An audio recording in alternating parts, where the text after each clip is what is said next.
Arcadia Queenie had a peep over the right shoulder, and she's going to blow them away. Magician, Galaxy Star beats Gadding and Material Man. Welcome to Racing Rewind, proudly presented by Sessions, who stands the 22-23 season at Oakland Parkstone. If you have an opinion, send a text to 0427 789 571. That's 0427 789 571.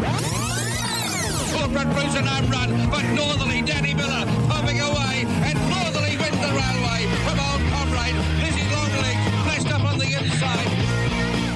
Yes, welcome along to Racing Rewind. Lochie and Michael Heaton join us in the studios. Morning, lads. Good morning, Marty. Good morning, Michael. And before we start, we have a birthday to celebrate, Marty. Our great friend Michael Heaton is 30. Thanks, boys. Gee, good morning. Well done. Had it told us it'd be cake and champagne and whatever else. Dancing girls, a whole lot. 30 today. Young Max turns 1 today. So big day for big day for the Heatons. Yes, same day. Gee, very clever. Very, very clever. He is tight. He's tight as tight. One birthday cake for 2. Exactly. Well done. And well done to Maxie too. Yep, it's been a good year. Okay, well, tell us about a good day at Ascot yesterday. First off, how was it? Awesome. Just loved the atmosphere. Everything that was going on around Ascot was just heaving. I thought the crowd was really good. I'm not aware of the actual figures, but... About 4,000 or so, I was told. Okay, that's great. And just the general activations around the place, I thought was just... There was a great atmosphere on course yesterday, and then you had the racing to go with it, and, yeah, it was just an exciting sign of what's to come in the next 2 to 3 months. Yeah, it's just like being at home, isn't it? Just walking back into headquarters for the first time in the season, cracking spring day, mid-20s, the sun was out. I was helping host the Pierce Racing Owners function at the Byron Bay Bar, which I'd actually never been before, but was a terrific spot. There were about 150 people there. So where's that? Down the marquee end, new deck area there. I think it may have been in line with about the 200 the or last 300? year or two, yeah. So just past the mountain yard towards the marquee end, overlooking the grass and the track.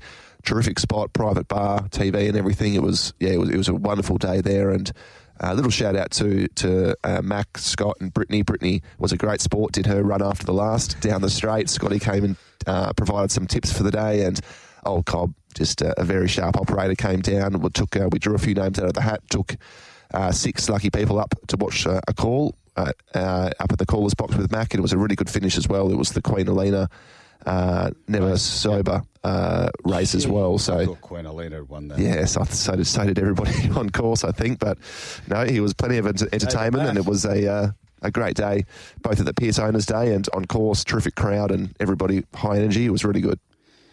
And what did old Cobb get for that? Not sure. I was telling them. I was telling the boys that I don't know if Cobb comes cheap. So Steward's room. There's a suspension? There is. Jade McNaught has received a 12-day suspension for careless riding. That was for her ride aboard Laced Up Heels in the 3-year-old Classic. And then there was a number of incidents throughout yesterday's meeting that the stewards questioned riders on, but I won't bore people with that. Sounds like it was a little bit of a funny one as well. Jade actually pleaded not guilty to the charge of careless riding, and then during the inquiry she requested Joey as a party to attend the inquiry. He was aboard Fiorucci Mama, so you don't often see that. Firstly, the not guilty plea, and then requesting another rider to come in, and it didn't matter in the end. She was still slapped with the 12 days.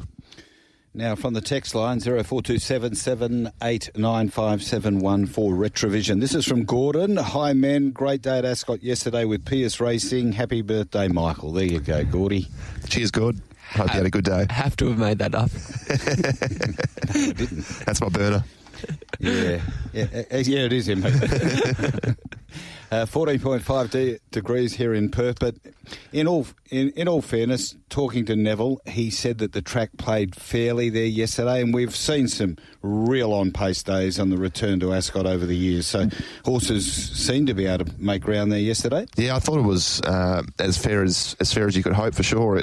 I don't actually know for sure, but I'm pretty sure that the last few years the rail's usually in the true for opening day, but I liked it when I saw it was in the 3 metre position going into yesterday, because that's historically the fairest pad, and I think the track staff have done a wonderful job. All the reports, speaking to some people yesterday, usually going into an Ascot season, you can hear things that perhaps, the track's not quite ready and little murmurings, but all the word the last few months about Ascot has just been that it's been outstanding, and it certainly played that way yesterday, so hats off to Perth Racing. I thought horses made up enough ground, but it still must be noted that 8 of the 10 winners settled within the first 4. Mm-hmm. It is Ascot, though, isn't it? Yeah. Triangular course suited to horses up on the speed. Correct. And one of the horses that came off the pace was in a staying race as well, so it's pretty much 8 of the 9. Okay, well, let's start the review, and we kick it off with the opener.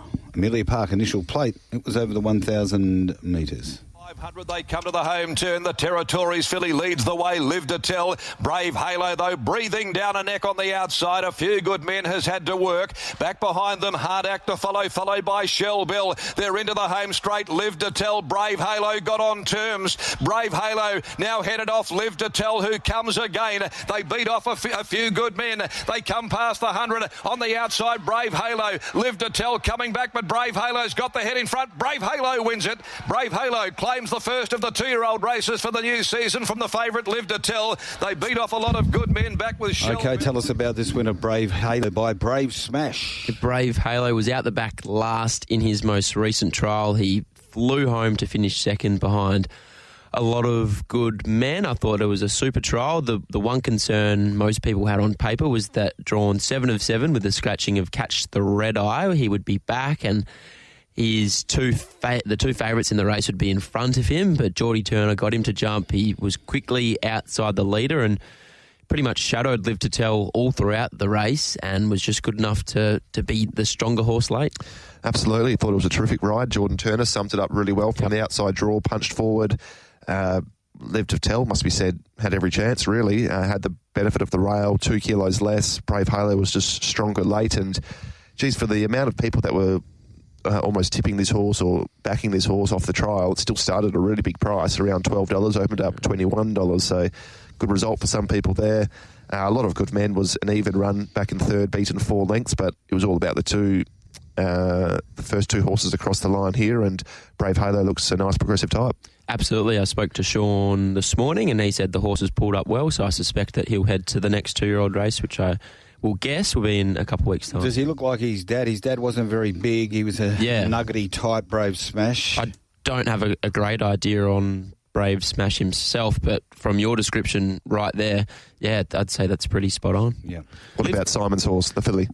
Interesting. In my opinion, she underperformed to what I was expecting going into the race, but then I saw her at the trials, and she just looked like the most bomb-proof filly. Like anything could go off and she'd be completely fine, a really relaxed filly. And then yesterday afternoon I saw her rear up out the back before the pre-parade ring, and then when Pat Carberry was legged aboard, she played up again, and I never like seeing that, especially in juveniles. To me, it's a sign that they're looking for the paddock. So if I'm right, perhaps she underperformed and she is due for a break now. If that's the case, it was probably a good effort to run as well as she did. Yep.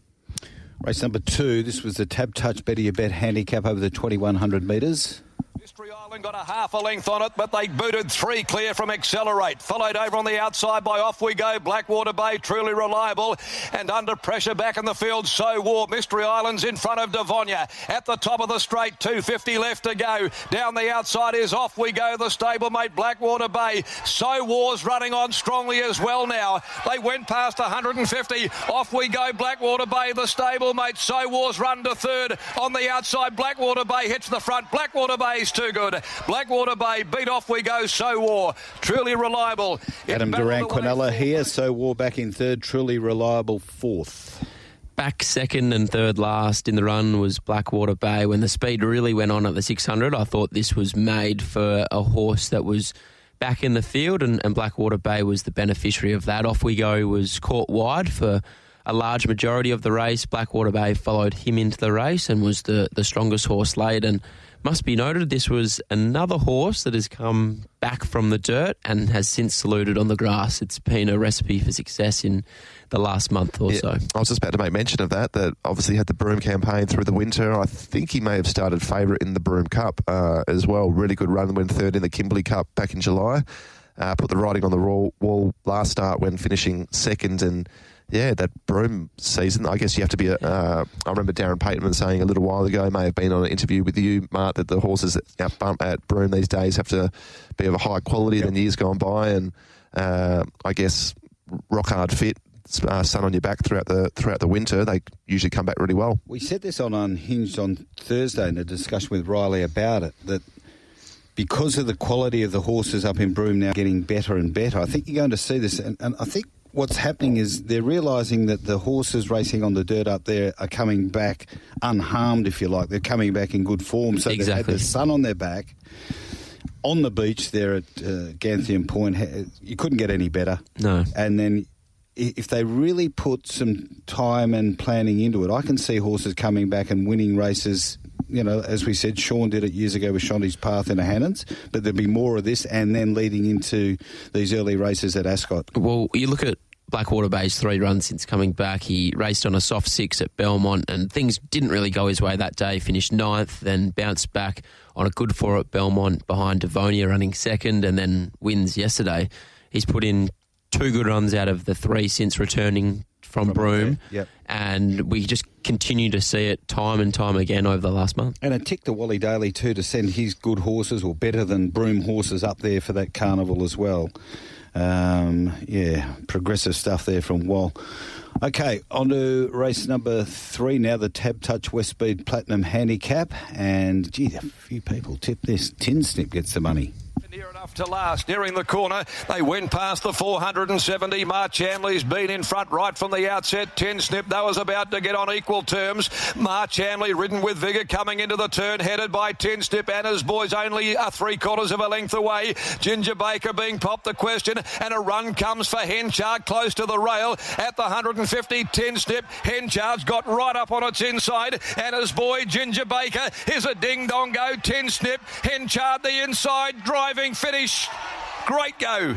It might be Tin Snip a breath on Henchard and Anna's Boy third home, but there's nothing in it whatsoever.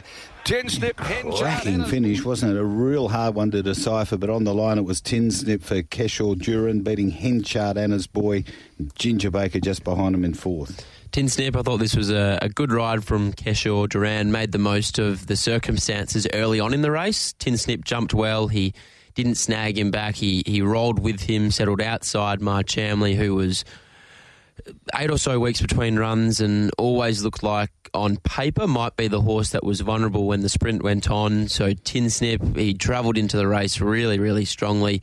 At the top of the straight, he let down nicely, and Henchard was to his inside and was just able to get the bob on the line. Tin Snip, and I thought this was a really good win, bringing up an early double for Sean and Jake Casey.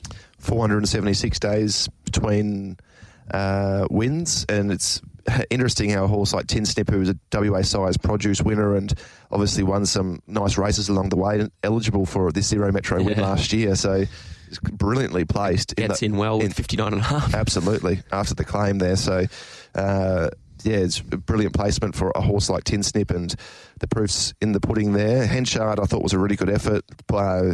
Was over racing fiercely at Kalgoorlie 7 days prior, but I think the 7 days took the edge off him a little bit. He settled better there yesterday and was a little bit stiff, just to miss by a nose.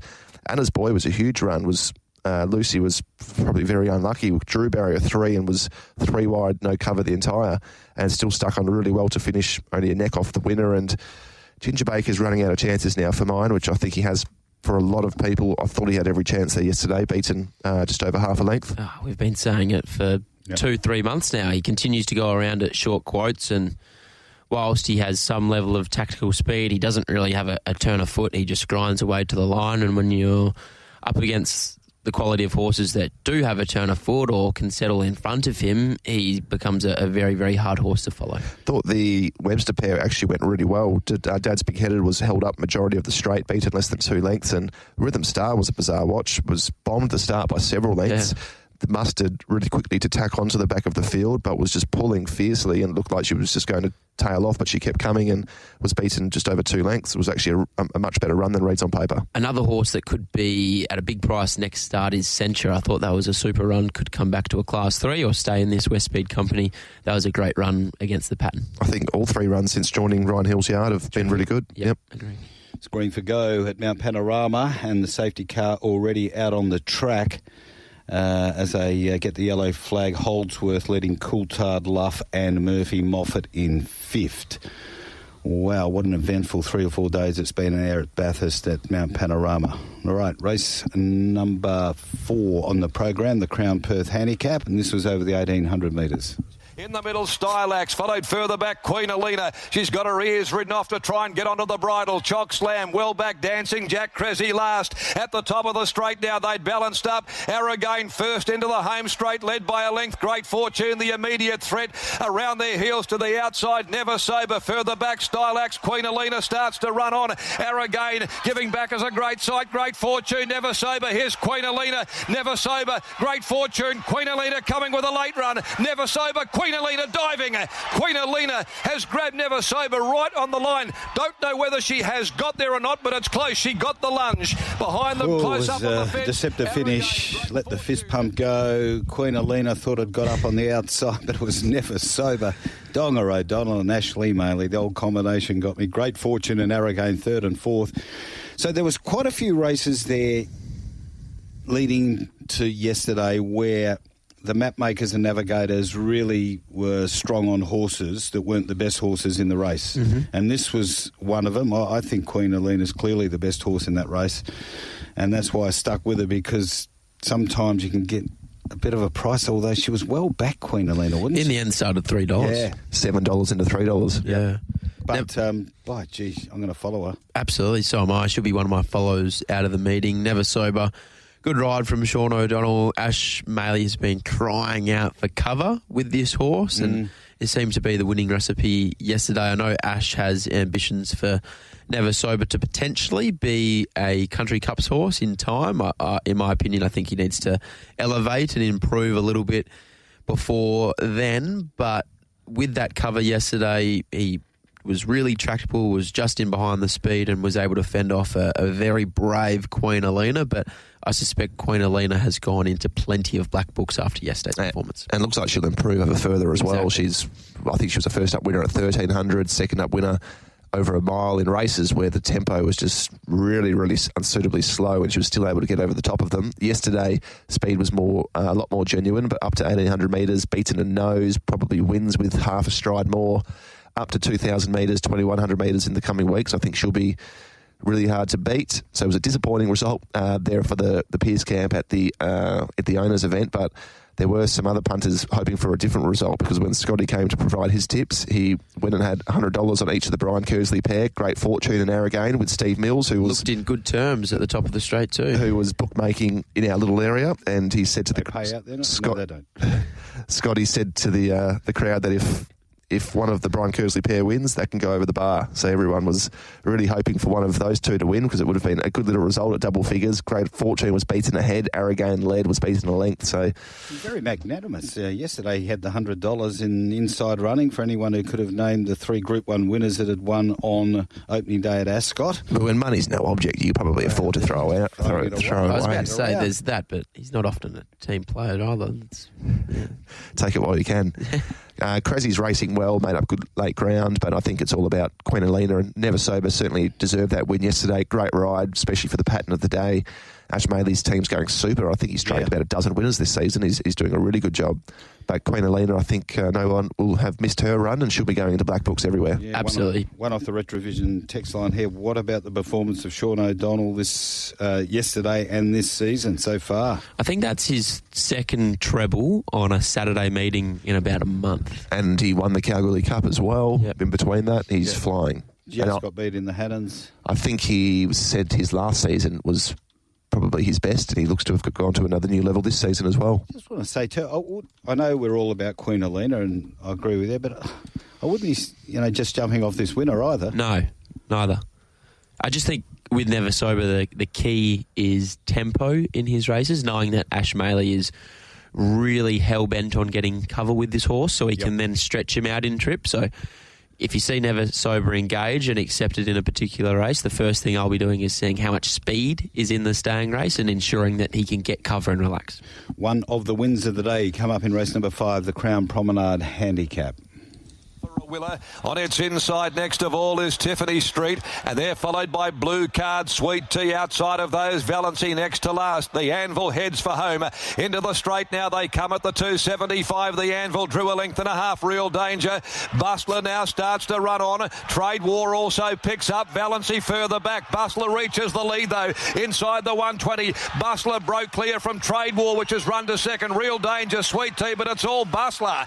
Bustler on return. Brilliant win. Bustler clearly from Sweet Tea, Trade War, Real Danger. Yeah, dogs were barking though, jumping out of trees to back it, but it got out to $3.20 in the end. Bustler for Neville and Stephen. Where did Sweet Tea come from? Trade War in third, Real Danger fourth. Bustler, as you said, Marty, one of the wins of the day, and I was really surprised to see the late drift about him. Was just a super performance. Another horse that settled one out, one back, and was in a slightly awkward position in between runners, and Steve just had to wait for the horse to drop off on his outside. That occurred, and then the turn of foot that he showed. I love Neville's interview with yourself and Riley earlier on, Marty, in that the way he just wanted to attack the line, it had shades of Playing God himself, and Neville was cautious not to put him in the same category, but I think he's a really top-line horse, Bustler, and I'm very excited to see where he goes to next, and then obviously to a Faritha and a WA Guineas in time. He was an interesting horse to dissect going into it because he's obviously always shown a stack of ability. His debut win, his only start, was really, really impressive as well. But in that 13-horse field, the other 12 runners are still maidens. Yeah. So the format of that race wasn't strong. So I guess not so much a query, but because we knew he was a talented horse, but it was good to see him go out there and do what he did, because I think it put to bed any queries that he just won a weak race, and he's clearly a super talented type and a horse that you can be following throughout the 3-year-old features. Sweet Tea was a super return, only a Class 1 racing outside the handicap, hit the line super strongly to go past a horse like Trade War. I thought that was a good run, and you can probably follow her if she drops back to midweek grade. Trade War was solid, gave Bustler 5 kilos and was beaten less than 3 lengths, so I thought that was a really good effort, and the rest probably had their chance. Tiffany Street, she has now started at very short quotes her 3 starts this campaign. $2.45 first up, $1.55 second up, and $2.90 favourite yesterday after being really well supported. I know she was a really sharp-looking 2-year-old early days, winning her first 2 career starts, but hasn't come back. I have fears that she might be one of those dainty little 2-year-olds that struggles from here on in now that the horses that she's up against are bigger, stronger types. It was a really good point that Neville made about Playing God, because there's that perception about him and his offspring that they are sort of milers plus or 1400. But you go I think back it's a poor perception, though. It is, because I was right at the coalface when Playing God and God Has Spoken came along, and you go back and look at him as a 2-year-old. He won at 1100 metres. He came back as a 3-year-old. He won at 1200. Beaten in the Fairretha, won the Guineas, but then every time he ever was dropped back to races like a Roma Cup or a Goodwood Sprint, he was either winning or just getting beaten. Exactly. He had speed. He was a really good sprinter. Absolutely, and you even see it in his progeny, though, so I think it's a misconception in my opinion. Swear to God, he seems more like a sprinting type. Baby Paris, she will be one of the favourites in the Belgravia and a Placid Arc. I know personally we have a Playing God filly that's just come into work as a 2-year-old, and to me she looks more like a sprinting type rather than a horse that will get over ground. So I just think he's an outstanding stallion and doing a wonderful job. Doing a massive job. Yeah. Imagine if he was given, like 50 top-line mares, real top-line mares to cover, what could happen? And I'm not knocking the mares that he's receiving now, but it's a valid point. It's not the same quality of mares that Piero is getting, is it? Yeah, exactly. Yeah. Birthday boy over there. Anything else to add? That's about it. 5? No? That's about it. He's replying to all his old girlfriends. Let's take a break. You are listening to Racing Rewind on Tab Radio Racing and Sport. Requisition doing it comfortably. Comes to the home turn, a length and a half in front. Special View, Woodbug, Universal Flair straightens up, running fourth. Wednesday next in behind them, Winning Aces. Vampy at play back inside of those and in traffic. They went past the 200. Requisition led by a length and a half now too. Snuck away Wednesday. Real Grace got a beautiful inside runner, and Real Grace hitting top gear, charging, and so is Vampy at play. Real Grace, Vampy at play, coming Real Grace.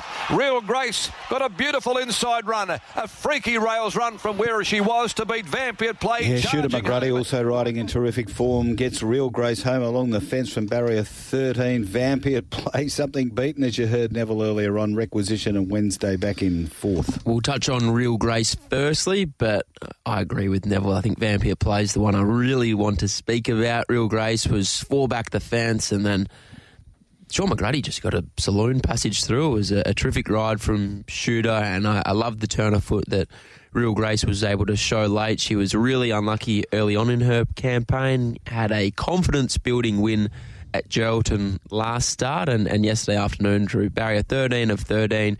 Shooter had to go back to almost last, essentially, and to the fence and then ride her for luck. And I think ridden in that manner, she showed a terrific turn of foot. I thought this was a great win and a win of a mare that can go to, say, a 66 plus and be more than competitive. But Vampy at play, I thought was a good thing, Pete. Yeah, Vampy at play, very unlucky. But it's funny how racing works. Real Grace desperately unlucky the first 3 runs. His preparation was blocked the entire, and then yesterday you just couldn't script it. Barrier 13 of 13 was back on the fence. All the horses fan off, and that's the best run it's had all prep. Absolutely. So it's funny how racing works, and I think she used up all of her good luck eggs in the basket yesterday. That's for sure to cancel out the bad luck she had earlier in the campaign.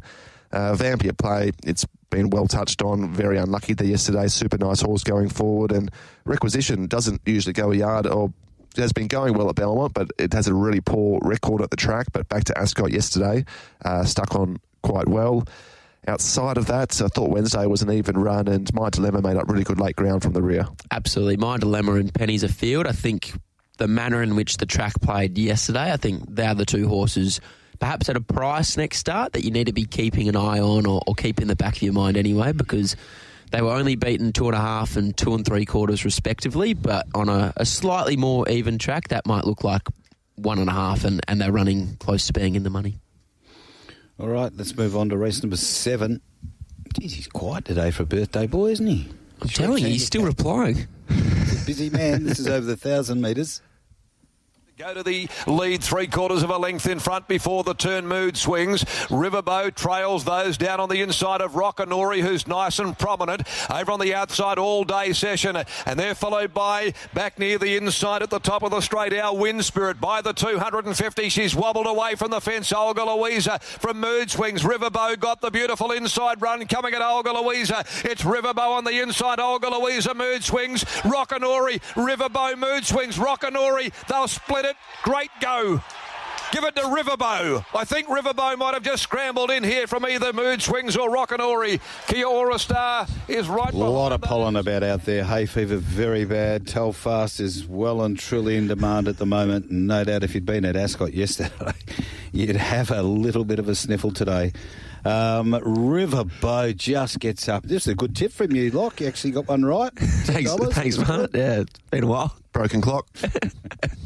No, great result for Bruce Watkins and the team. It's going to be a hard horse to place moving forward, and I fear that was Riverbow's race yesterday, and it's going to be a hard horse to place moving forward. As I said, he's an 84 rater, goes to 88 after yesterday's win. Perhaps a race like a Summer Scorcher fresh. Maybe that's the next best option for Bruce Watkins, but there's not many 78 pluses around because our handicapping team try to push horses towards the feature races, which is completely understandable. So Riverbow, was great to see him draw a barrier, find a suitable race and get the job done. I thought this was a good win, and as we touched upon off air, there was a big price for a horse that is an out-and-out 1,000-metre horse. And the Crawfords next Saturday at set weights plus penalties conditions over 1,000 metres, but it'd be hard to see him backing up off a first up run 7 days later, you'd think? Absolutely, not to mention that I don't think he's up to the likes of Wilchino, This Ultesia, Indian Pacific. He's got his little book there, Mark. Miss Kentucky. Feature race book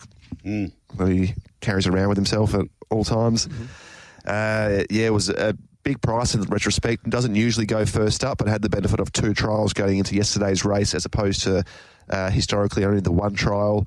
Mood Swings was a tough run on speed. Olga Louisa led them up at a quick tempo like she always does, and Mood Swings settled outside with 6 kilos more and beat her home by half a length. So that was a solid run. And Rock'n'Ori at 1,000 metres, some people had a bit of a query there yesterday. I thought he was only beaten a nose or a head, so clearly he went really well, and you'd think stepping up to 1,200 metres he'd be winning a race very soon. Absolutely. I think he'll be one of my follows out of the meeting. I thought that was a terrific run, and I love the experiment from Grant and Alana Williams. They were really open with Tim and Diggers a few weeks back and saying that we really don't know what his best trip is, so this campaign we're going to start him off at 1,000 without any headgear and just see how he goes. And I thought that was a terrific run. Next start, I still think he'll go to 1,200 and be better.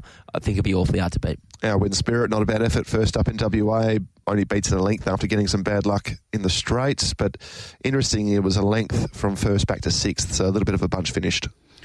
Yes, totally agree. So what do you think the plan will be with Rock'n'Ori going forward? I don't really think there necessarily needs to be a hard concrete plan at his rating. He's a gelding. He's going to go through the grades. Yep, he's an 80 rater. Find a 72 plus 1,200 in 2 or 3 weeks' time and go from there.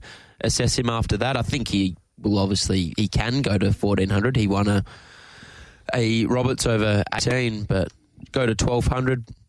Assess again. If there's a race over 14 that's suitable after that, go to that. But yeah, just work him through his grades. He'll probably start favourite wherever he goes next. Yeah, after that run. As Neville said, and he did preface it when talking about Snowdone, the horse earlier on, that was the one he was talking about, sitting 3 deep, no cover, and just getting beaten next. So move on to race number 8 now, and this was the Furphy handicap, and it was over the 1,400 metres. Karma right behind those. A length and a half off them on the inside. Next is Speed Dream.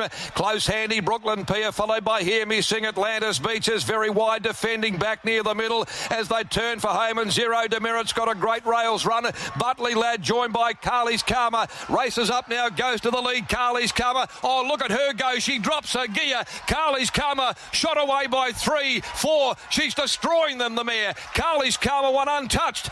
Super victory. Carly's Karma from a blanket go.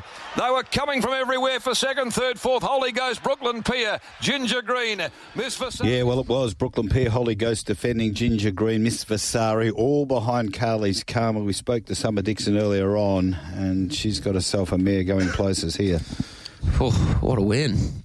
1 out, 1 back from barrier 12. Firstly, great ride from Sean O'Donnell, but the manner in which she travels into her races, I always knew she travelled strongly, but just the way she then let down to win by over 3 lengths, that was an extremely dominant win of a mare in form. I think it's such a huge step up in grade, but you have to say it, that the Railway Stakes is within 2 months' time, and I think if she can get her rating up and continue to go through the grades, a race like the Railway, I'm not saying she's a winning chance, but I think you at least have to give it some thought and in the next month try at least qualify her in a Railway Stakes, because that win was outstanding, and I think if that horse races in the Cerise and White, she's right there in the market in a Railway Stakes. But obviously a lesser known trainer with lesser known connections, you don't get that same hype about it, but I thought that win was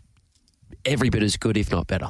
That's a really good point, that if the horse was a Peters Investments horse, there probably would be a $5 favourite. There'd probably be a massive boom on her, and she was listed place her last start before a spell over 1,500 metres. She's clearly come back, different horse this time in, so she's super exciting. I just like the fact that there's going to be so many options for her if she didn't get to a Railway Stakes. There's the Carbine Club on the Railway Day over 1,400 metres, set weights and penalties. There's the Mares Series, your Jungle Dawn, your Starstruck, your Latrice. She's just got endless option. I think she's a horse you can follow with confidence, because I'm pretty sure the options that are available to her, she'll be able to find some nice winnable races. It's particularly in stakes grade.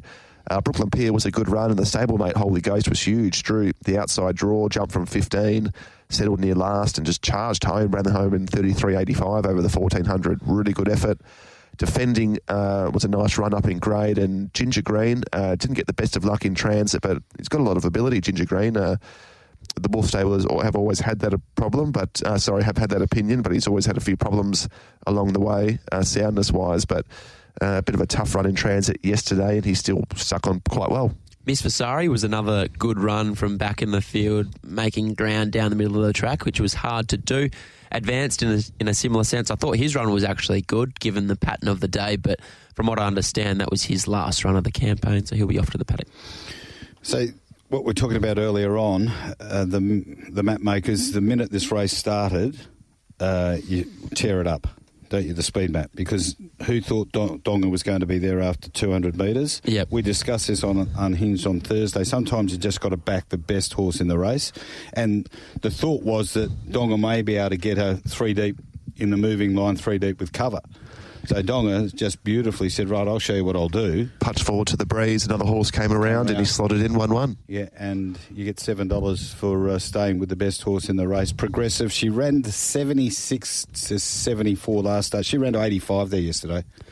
So what you're talking about a railway stakes, if she continues to go in that progression. Even if she did get more rating points, which you'd think she would off a win like that, it's 5 or 6. It's not a bad thing. If you want to go to those type of races, you probably want her to win like that, so then you can qualify for the better races. It's interesting to note. So she was 74 going into yesterday. We're saying that she gets 5 or 6, goes to 79 or 80. We'll touch upon Treasured Star in a moment, but Treasured Star is only an 85. Yep. So she's only 5 or 6 points below who is our railway stakes favourite currently, and even Devoted's 85 as well. And neither of them are qualified at the moment. They need to be winning probably an Asian Bone, RJ Peters. So she's not that far behind those types of horses. Right, we'll get to the Crown Perth 3-year-old Classic in a tick. The safety car out again for the 4th time. In 7 laps. 7 laps of 161. Holdsworth leads Coltard Luff Moffat up into 4th, but the BP Ultimate safety car for your BP, and you sponsored the safety car, you're getting a lot of bang for your bucks in the advertising stakes. Here's the Crown Perth Classic. Heels last, Just Go was able to bullock its way through against the rail to go to the lead at the 400 from Cosmopolitan Girl. Running third outside of those, Snow Dome, no run all show. In behind them, Fiorucci Mama, followed then by Rumour Says, about to let go for Carberry. He still looks for a run with the favourite. Snow Dome hit the front from Just Go. He got nowhere to go on the inside here with All Show. He got squeezed out. Just Go, Snow Dome. Snow Dome's in front of Just Go. Snow Dome, the sire's winner, wins first up. Snow Dome from Just Go. Third, Rumour Says, top of the pops from nowhere. Well, what a win this was. I know Old Show was unlucky, but Snowdome, how good. Beats Just Go. Remember, he carries the penalty going in, 58. Gave weight to everyone and gave them a good licking. Just Go, Rumour Says, top of the pop, All Show. Great win this. 3 deep, no cover. I just love the manner in which he travelled into the race and then lengthened in the concluding stages. I thought this was a super win. I don't necessarily think the 1,000 is Snowdome's go, but he's clearly come back a much better horse and he is absolutely flying at the moment. And Belgravia in 2 weeks' time, I think this is going to be one of the races of the carnival, because it's at the point where trainers and connections haven't decided whether their horses are champion fillies or guineas or Placid Arc horses. Yep. They're all going to be in the one race essentially, so it's just going to be a mouth-watering contest in 2 weeks' time. Arrogant win, really, isn't it? Last up before a spell was a winner of the WA Size Produce Stakes at 1,400 metres. Draws barrier 10 of 10 with the top weight over 1,000 first up. Sits 3 wide, no cover, and wins in dominant fashion. So it's hard to see how they turn the tables on him, really. There were some super runs behind him. I did like the effort of Top of the Pops, who went into the race undefeated. Thought there was should make a really nice, I think, perhaps Faritha horse over 1,400 metres, the way he got going late.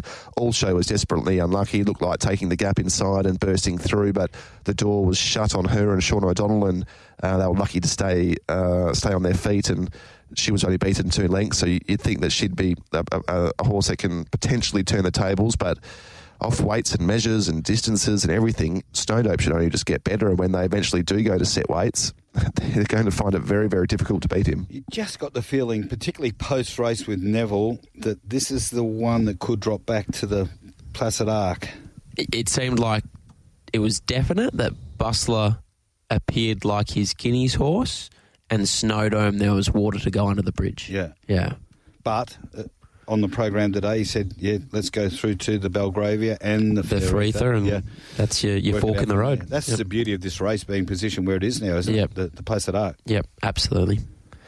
Rumour says was a really good effort back in third there as well, but I think if we were to be taking a few horses out of this race, clearly Snowdome, but Top of the Pops up in distance, I think would be really well placed, and All Show, clearly a speedy filly with a lot of upside. Interesting to note, they ran 57.26 fastest of the day in that race. 58.83. 58.03 was the Riverbow race, and Brave Halo 58.09. That Snowdome carried 58, 3 deep, no cover on a super hot speed and ran home in 33.13. Yep.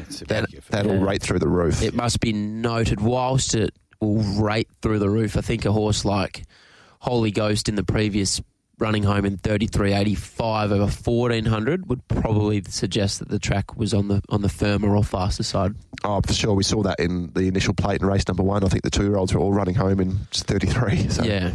It did play very quick there yesterday. Okay, race number 10, the Drummond Golf Handicap over 1400 metres. Been off the course most of the way in the back half of the field. On the rails, Chili is hot, then Floyd the middle, and last playing Marika on the point of the home turn, and Buster Bash will straighten up in front of Cockney Crew. A length and a half, MTA called upon, Dig Deep, Chili is hot, Jadavi deep out, position of power searching for runners. MTA surges to the lead. MTA had hit the front going to the 100, kicked away from Buster Bash. He always is running on, but it's MTA clear, and it's MTA home. MTA salutes in the last one here from E Always. Not sure about third from Wellback. Wide out play. Yeah, well, Donga combined here with Trevor Andrews to get MTA home, betting E Always, Buster Bash, and Chili is hot in fourth. Another horse settling one out, one back. It was great to see Trevor and Donga get a result. Things hadn't exactly gone to plan thus far for them yesterday, but it was great to see MTA salute Trevor. I love the way he speaks about this horse. He essentially openly admits that he's no superstar, but he just tries so hard, and he's just so tough. He's almost won $500,000 now, and I thought that was a really good win from him, and it was good to see him back in the winner's circle. Trevor's stable's going really well. This was the third leg of a treble for Sean O'Donnell as well, who's riding as well as anyone. Elephant in the room, though. Treasured Star started the $2.80 favourite in what is a 78-plus ratings race. Went into the race as the $4 pre-post favourite for the Group 1 Railway Stakes. Pulled up with a mildly elevated heart rate in the post-race vet exam, but, gee, it was plain. Might be harsh, but off that, she can't be winning a Railway Stakes, can she? No, it's hard. I note that the first 4, maybe even 500 metres, she was in an awkward position, 4 deep without cover, and Pat Carberry had to really restrain, and there's perhaps a small possibility that she could have been a top horse that choked down in that early stage, and then, as you said, mildly elevated heart rate. That generally means a horse could be feeling something a little bit. I just think there could be a little bit more out of the wash-up from this, and I think Jules and co need to be on the phone to Bob tomorrow morning and find out what the goal is with Treasured Star, because obviously she's our all-in favourite for the Railway Stakes. She needed to win that to get her rating up, but yeah, the fact that horses like Playing Marika went past her and she couldn't get past a mare like Jadavi first up at 14 carrying 60, it's big cause for concern. Absolutely. That's a fair call as well. If there is no fallout from the run, then I think it's cause for concern, but perhaps wait just to see if there was something amiss there. But 85 rater, though. Yeah, where is she now? Even if there is cause for concern, is that carnival over? Is it? And don't forget, I heard Bob in an interview probably a month ago say these horses have still got to qualify, but careful. Yeah. He wouldn't be running out. But he does it every year. Like Western Empire went into last Railway Prep as a 90 rater and ended up having 2 runs, or 1 run going into it, I think. Won an Asian Bow. Won an Asian Bow and was a 100 rater and a 101 plus. Yep. Bob's just a master at it. Every year he somehow gets them on the exact rating. And he would have had this plan to a T. I assume Treasured Star was... Well, that wasn't in the planning. No. I think he would have thought that she would win yesterday. And then probably go to an Asian Bow, and after that she'd get in on the minimum still in the Railway. But off of that, you'd... like to think that she'd be improving sharply wherever she goes next. Outside of MTA and Treasured Star, Buster Bash was a pretty good effort. A month between runs, dropping back to the 1,400 metres wasn't suitable. There's never one below a mile. And he always is just a marvel of a horse, isn't he? Always in the money, hitting the lines strongly. But I don't think there's a huge amount of talking point outside of MTA being a well-deserving winner and Treasured Star. A big query, pardon me, of where she heads next.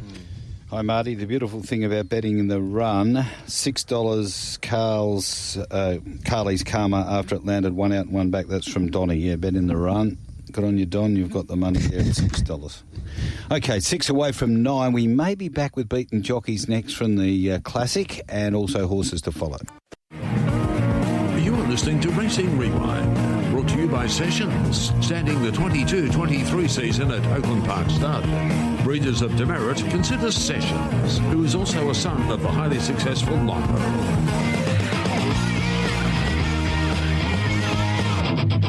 Peter Nucky, one cool go. Yeah, bit unfortunate, bit inexperienced, but then I got flattened in the straight. Ash Faithful, Cosmopolitan Girl. Yeah, bounced out and got a really nice spot outside the leader, but they're just a bit strong for her. Sean McGrady, Just Go. Yeah, he went super, obviously got a soft run from the good gate, but a good horse beat him. Jay McNaught, Laced Up Heels. Yeah, very, very good. The bad gate probably cost her and she ran out a bit of room. Sean O'Donnell, All Show. Yeah, look, she's travelling very well. The horse in front of me come 3/4 off. I went to go there like you would and just didn't have enough room and I had to grab hold and, yeah, certainly beat, I think. Good effort. Thank you. Steve Parnham, Top of the Pops. Very good run. At the start, we just got beaten for pace, so we ended up back in the field and had to wait a little bit for a gap. Once we found it, hit the line so strong. So I'd say, heading towards Guineas, he should be pretty hard to beat in those sort of races. Pat Carberry, rumour says. Ran really well. She's going into the race first up off no trial. She's ran really well. She topped up a bit, so she's got good improvement in her. Joey Azzopardi, Fiorucci Mama. Yeah, had a nice one. I just don't think she's quite up to that sort of grade at this stage of her career. On Racing Rewind, it is time for the boys to look back and determine who are the black bookers, the ones to be on next start, the horses to follow. A couple of minutes away from 9 o'clock. Leah Ernest to take you through the morning into the afternoon, after 9 on Tab Race Day. Horses to follow. For me, Queen Alina, I think we're all in agreement there, up in trip. There's a sense of progressiveness about her. Sweet Tea, eligible for easy. That's probably stealing one from Michael's category, I presume. Vampy at play, I think, in a Burgess Queen and Champion Fillies. And Rockin' Nori. Well, I've had 3 here, Queen Alina, Sweet Tea and Vampy at play, and I was going to throw Rockin' Nori in as well. So we're carbon copies there. And some winning horses yesterday, Bustler, Carly's Karma, Snowdome, they've all got a lot more wins in them. I am just mindful Good of day for follows. Following 3-year-olds, just knowing that a large majority of them all head into a Belgravia in a couple of weeks' time, and then it's going to be hard to dissect which ones you want to be on and which ones you don't. Eurythmic next week? Yeah, it should be a really good race. Eurythmic and the Crawford. Yep. So double header there and run at set weights plus penalties conditions, the Eurythmic, formerly the Northerly Stakes. Michael, in all seriousness, have a good day today. Thank you very Enjoy much. Your birthday with young Maxie. Will do. Lochie, always good to see you. Thanks, Marty. Nice to have you on board again. Thanks to Sophie Stone for working so hard to keep this show afloat this morning. As I said, Leah Ernest to take you through the morning.